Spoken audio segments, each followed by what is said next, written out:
الحمد للہ وحدہ والصلاة والسلام علی من لا نبی بعدہ وعنہ قال لما كان يوم خیبر امر رسول اللہ صلی اللہ علیہ وآلہ وسلم ابا طلحة فنادى ان اللہ ورسولہ ینہیانکم عن لحوم الحمر الاہلیۃ فإنها رجس۔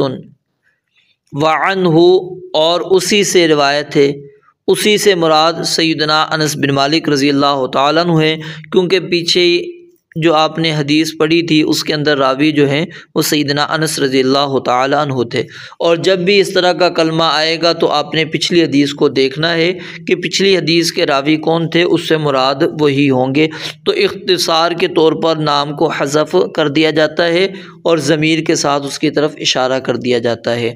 وعنہ، اور سیدنا انس رضی اللہ تعالیٰ عنہ سے روایت ہے، قال، وہ بیان فرماتے ہیں، لما، جب، کانا، تھا، یوم خیبر، خیبر کا دن۔ یہاں پر خیبر سے مراد غزوہ خیبر، غزوہ خیبر مراد ہے، اور یہ خیبر مدینہ کے شمالی جانب تقریباً 96 یا 100 میل کے فاصلے پر ایک شہر ہے جہاں پر یہود رہا کرتے تھے۔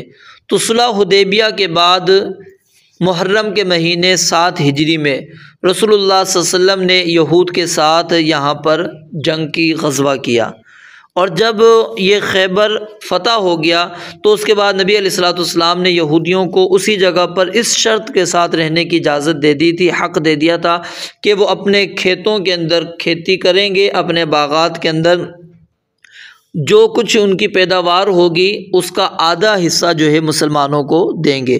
لیکن پھر سیدنا عمر رضی اللہ تعالیٰ نے اپنے دور خلافت میں ان کو یہاں سے جلا وطن کر دیا، نکال دیا۔ تو یہاں سے مراد خیبر کی جو جنگ ہے وہ مراد ہے۔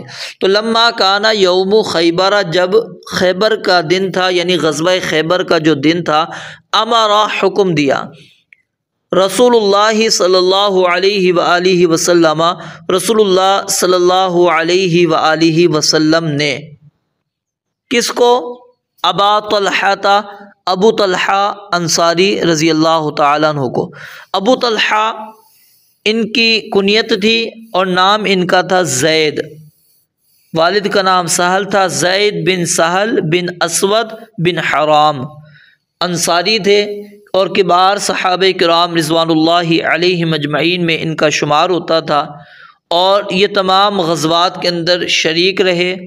بیعت عقبہ کے اندر بھی نبی علیہ الصلوۃ والسلام کے پاس شریک تھے، اور غزوہ احد کے اندر آپ علیہ الصلوۃ والسلام کا دفاع کرتے ہوئے ان کا ہاتھ شل ہو گیا تھا، اور حنین کے معرکے کے اندر انہوں نے 20 جو دشمنان اسلام تھے ان کو قتل کیا۔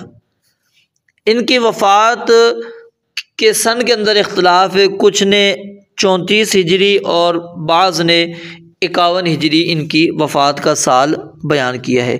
فرمایا لما کانا یوم خیبر، جب خیبر کا دن تھا، امرا، حکم دیا، رسول اللہ صلی اللہ علیہ وآلہ وسلم، رسول اللہ صلی اللہ علیہ وآلہ وسلم نے، کس کو؟ ابا طلحہ، ابو طلحہ کو۔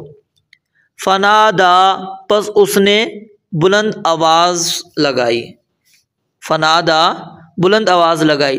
تو نادا یہ بلند آواز کے ساتھ دور سے جو پکارنا ہوتا ہے اس کو کہا جاتا ہے، اور جو مناجات ہوتی ہے وہ قریب سے اور آہستگی کے ساتھ آواز دینے کو کہتے ہیں۔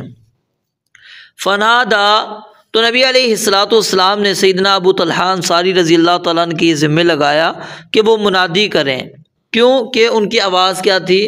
بہت زیادہ بلند تھی، اور جب کسی خبر کو عام کرنا مقصود ہو تو پھر ایسے ہی شخص کو اعلان کا کہا جاتا ہے، اس کو مامور کیا جاتا ہے۔ فنادا، تو انہوں نے بلند آواز سے آواز لگائی، ان اللہ ورسولہ، کہ بے شک اللہ تعالیٰ اور اس کا رسول، ینہیانکم، اب یہ خطاب کس سے ہے؟ ان صحابہ کرام سے ہے جو اس وقت ہانڈیوں میں گوشت پکا رہے تھے، جنہوں نے چولہوں پر گوشت کو چڑھایا ہوا تھا۔ کیا کہا؟ ینہیانکم، اللہ اور اس کا رسول تمہیں منع کرتے ہیں، کس سے؟ عن لحوم الحمر الاہلیہ۔ لحوم کیا ہے؟ یہ جمع ہے لحمن کی، اور الحمر یہ حمارن کی جمع ہے، اور یہ کس کو کہتے ہیں؟ گدھے کو کہتے ہیں، ٹھیک ہے، جو ہمارے ہاں چلتا پھرتا ہے۔ اور الاہلیہ سے مراد گھریلو اور پالتو، یعنی جس کو لوگ سدا کر اپنی سواری اور برداری کے لیے اس کو استعمال کرتے ہیں، گھریلو گدھا مراد ہے۔ تو فرمایا ان لحوم الحمر الاہلیتی، گھریلو پالتو جو گدھے ہیں ان کے گوشت کے متعلق اللہ اور اس کا رسول تمہیں منع کرتا ہے۔ کیوں؟ فإنها رجس، کیونکہ یہ رجس ہے۔ یہ کیا ہے؟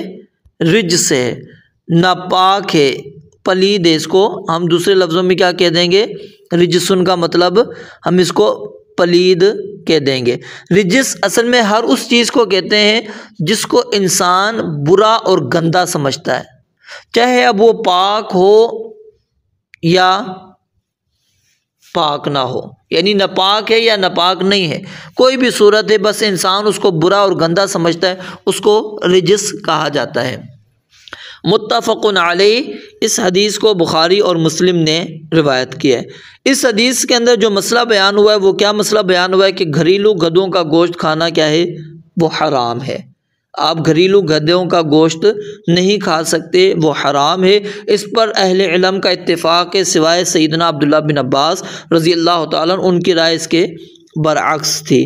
اب اختلاف اس چیز کے اندر ہے کہ گدھے کا جو جھوٹا ہے، گدھا اگر کسی برتن وغیرہ کے اندر منہ مار لیتا ہے، کیا وہ جھوٹا پاک ہے یا نہیں؟ تو ائمہ اربعہ کے نزدیک پاک ہے۔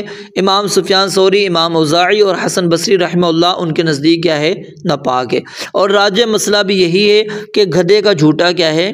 پاک ہے، کیونکہ ناپاک ہونے کی کوئی دلیل موجود نہیں، اور جب دلیل نہیں ہوتی تو اصل کیا ہے؟ طہارت ہی ہوتی ہے۔ اور یہی قول امام ابن قدامہ، ابن قیم اور شیخ محمد بن ابراہیم آل شیخ، ان کا بھی یہی موقف ہے کہ جھوٹا جو ہے گدھے کا وہ پاک ہے، ناپاک نہیں ہے۔ اور اسی وجہ سے نبی علیہ الصلوۃ والسلام نے اس کے اوپر سواری بھی کی، ٹھیک ہے، اور اس کی جو پاکیزگی ہے، اس کا جھوٹا پاک جو رکھا گیا ہے، اس کے پیچھے آپ نے حدیث پڑھی تھی، سیدنا حدیث پڑھی تھی آپ نے بلی والی، اس کے اندر کیا تھا کہ انہا من الطوافین علیکم۔ تو اسی طرح اس کے اندر بھی یہ علت پائی جاتی ہے کہ گدھا بھی کیا ہے؟ بہت زیادہ وہ بار بار آنے والا ہے، اس کے اندر بھی یہ صفت پائی جاتی ہے، تو اس لیے اس سے بچنا ممکن نہیں۔ تو خیبر کے دن کیا ہے؟ صحابہ کرام رضوان اللہ علیہ مجمعین وہ گدھوں کا گوشت پکا رہے تھے۔ اس حدیث کے اندر تو یہاں پر حکم یہ چیز موجود نہیں ہے، تو اس کے بعد کیا ہوا؟ اس کے بعد جب حکم ملا تو نبی علیہ الصلوۃ والسلام کے صحابہ نے اسی طرح انڈیل دیا، پکا ہوا گوشت تھا، کسی نے بھی نہیں کھایا۔ اور کچھ روایات کے اندر حکم ہے کہ نبی علیہ السلام نے پھر کہا کہ ان کو برتنوں کو بھی آپ استعمال نہ کریں، ان کو توڑ دیں۔ اس کے بعد پھر کس صحابی نے پوچھا تو آپ نے کہا کہ چلو ٹھیک ہے، اس کو دھو کر آپ استعمال کر سکتے ہیں۔ تو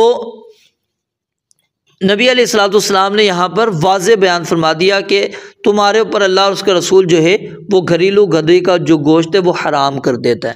اب یہاں سے الاہلیہ کی قید کے ساتھ جو جنگلی گدھا ہے وہ نکل گیا کہ جنگلی گدھا کیا ہے؟ وہ حلال ہے، وہ حرام نہیں ہے۔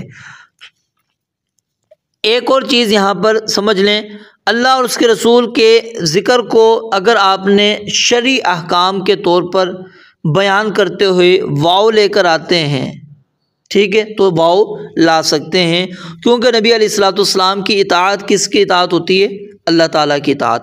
آپ کی معصیت کس کی معصیت ہے؟ اللہ تعالیٰ کی معصیت۔ آپ صلی اللہ علیہ وسلم کا حکم اور آپ کا منع کر دینا بھی کس کا حکم ہے اور کس کا منع کرنا ہے؟ اللہ تعالیٰ کا حکم ہے، اللہ تعالیٰ کا منع ہے، اور اس پر کتاب و سنت کے اندر بہت سارے دلائل موجود ہیں۔ تو اس لیے شرعی احکام کے بیان کرتے ہوئے اللہ و رسولہ کہنا کیا ہے؟ جائز ہے، یعنی واو لانا۔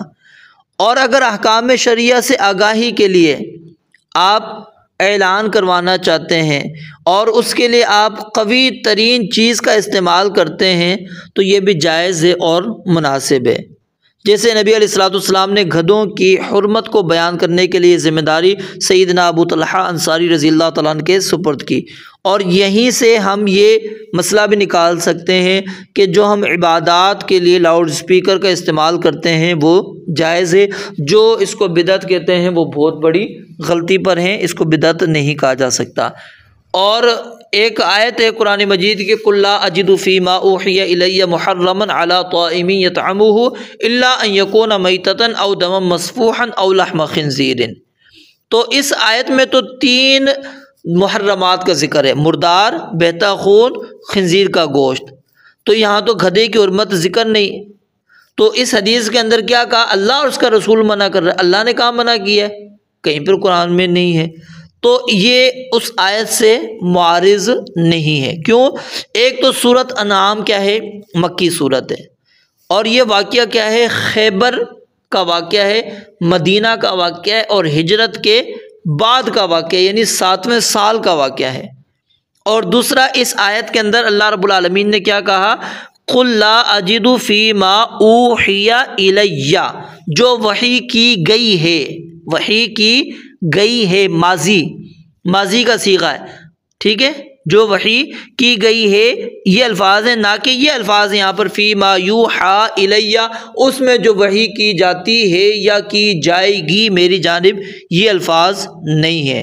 تو جب یہ آیت نازل ہوئی تھی اس وقت یہی 3 چیزیں حرام تھی، لہٰذا اس آیت میں وہ آ گئی، اور حدیث کے اندر پھر وہ چیز آ گئی، تو آپس میں ان دونوں کا کوئی بھی تعارض نہیں ہے۔ اور تیسرا، جب رسول اللہ صلی اللہ علیہ وسلم نے گوشت کے حرام، گدھے کے گوشت کے حرام ہونے کی خبر دی، اس سے منع کیا، تو ظاہر نبی علیہ الصلوۃ والسلام کے اوپر ہمارا ایمان لانا کیا ہے؟ واجب ہے۔ اور آپ علیہ الصلوۃ والسلام خود منع نہیں کر سکتے، بلکہ کیا ہے؟ اللہ رب العالمین آپ کو کہیں گے کہ اس کام کا حکم دے دیں۔ اور اسی طرح نہیں، جو ہم نے نہیں پڑھی نہیں، اس میں اصل کیا ہوتی ہے؟ تحریم ہوتی ہے۔ اس کی دلیل کیا ہے؟ ینہیانکم، کہ وہ دونوں کے دونوں تمہیں منع فرماتے ہیں۔ اور یہاں پر یہ بات بیان فرما دی کہ فَإِنَّهَا رِجْسٌ، کہ وہ گدھا کیا ہے؟ رجس ہے، ٹھیک ہے۔ جو رجس ہوتی ہے، جو نجس چیز ہوتی ہے، وہ ساتھ میں کیا ہوتی ہے؟ حرام بھی ہوتی ہے۔ اور یہ لحم کا جو الفاظ ہیں، اس کا اطلاق پورے بدن پر ہوتا ہے، یعنی اس کا کچھ بھی آپ استعمال نہیں کر سکتے۔ تو گدھے کا پورا جسم کیا ہے؟ ناپاک ہے، کھانے کے لیے حرام ہے، ناپاک نہیں، حرام ہے، ٹھیک ہے۔ ناپاک ہونے کی دلیل نہیں ہے، کیونکہ گدھے کے اوپر رسول اللہ صلی اللہ علیہ وسلم سوار ہوئے ہیں، اور جب بندہ سوار ہوتا ہے اس کا پسینہ بھی لگتا ہے۔ اگر وہ نجس ہوتا تو نبی علیہ الصلوۃ والسلام کبھی بھی اس کے اوپر سوار نہ ہوتے۔ اور آپ کو بتلا دیا جنگلی گدھا کیا ہے؟ حلال ہے، کیونکہ حدیث کے اندر جو الفاظ ہیں الاہلیہ، اس سے کیا ہے؟ اس قید سے وہ حلال ہو گیا ہے۔ تو باقی جو ہمارے ہاں گدھا ہے یہ کیا ہے؟ رجسن، یہ حرام ہے۔ اسی طرح اس کا جو پیشاب وغیرہ ہے، لید ہے، اس کے عموم کا تقاضا بھی یہی ہے کہ وہ بھی ناپاک ہونا چاہیے۔ لیکن جب ہم اس کو اس حدیث کے ساتھ ملا دیں گے جو بلی والی حدیث ہے، اس سے پھر ہمیں یہ بات سمجھ میں آ جائے گی کہ اس کا جو پسینہ وغیرہ ہے وہ ناپاک نہیں ہے۔ اور صحیح بات بھی یہی ہے کہ گدھے کا جو پسینہ ہے وہ ناپاک نہیں ہے۔ گدھے کا گوشت نبی علیہ الصلوۃ والسلام نے حرام قرار دے دیا ہے، تو اللہ اور اس کے رسول علیہ الصلوۃ والسلام نے تمہیں منع فرما دیا ہے کہ تم گھریلو گدھے کا گوشت استعمال کرو۔ تو اس لیے جو گھریلو گدھے ہیں ان کا گوشت ہم نہیں کھا سکتے، ان کا جھوٹا کیا ہے؟ وہ پاک ہے، وہ ناپاک نہیں ہے۔ اور امام ابن تیمیہ رحمۃ اللہ علیہ کا میں نے آپ کو موقف بھی اس وقت وہاں پر بیان کیا تھا۔ رب العالمین سے دعا ہے اللہ تعالیٰ سمجھنے عمل کرنے کی توفیق عطا فرمائے۔ وآخر دعوانا الحمد للہ رب العالمین۔